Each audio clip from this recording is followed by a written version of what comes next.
જૂનાગઢ જિલ્લાના કેશોદના ફાગરી ગામ નજીક આવેલા તોરણિયા હનુમાનના મંદિરે એક શરમજનક ઘટના સામે આવી છે।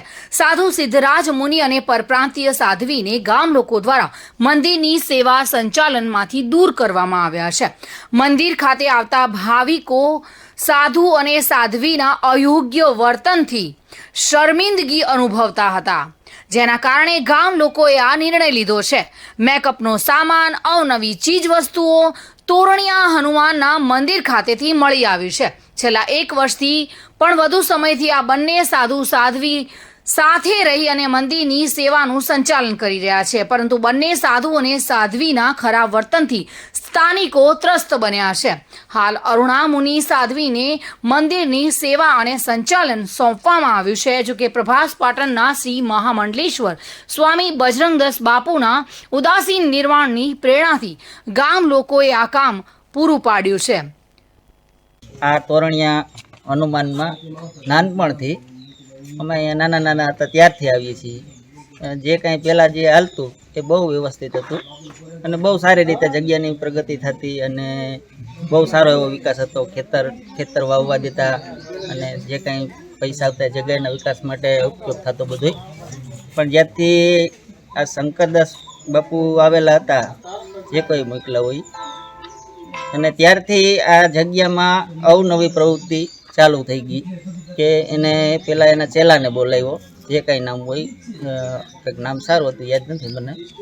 તે પછી એને કોઈ ગ્રહસ્થી વ્યક્તિને ઓરત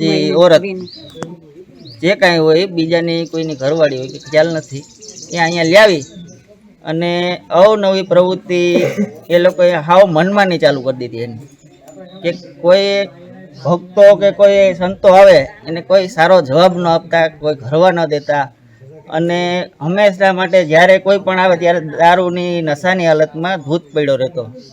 અને વારંવાર કેશોદની અંદર ઘણાને ખબર છે કે ભાઈ ભટકાળેલી ગાડીઓ અને ઘણી જગ્યાએ ઊંધો પડ્યો રહેતો।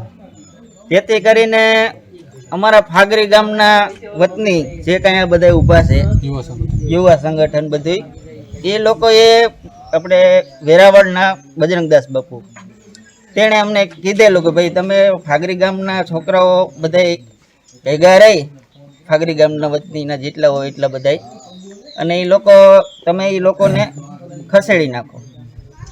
ત્યારથી આજે અમે બધા ફાગરી ગામના છોકરાઓ ભેગા મળી અને આજે એને હાકલપટ્ટી કરેલી છે અને એ લોકો અત્યારે નીકળી ગયા। એમને શું કામ કરેલું અહીંયા? એને કોઈ કામ કરેલું એવું નથી કે તમને બતાવી શકીએ। અત્યારે જે કોઈ સાધુને કોઈને આવવા ન દેતા, પછી અહીં બ્રાહ્મણો ઘણા વિધિ કરવા આવતા એને આવવા ન દેતા, જેથી કરીને અહીંયા ઇન્કમ। મધુ રાવલિયા સાથે bureau report, today Gujarati news.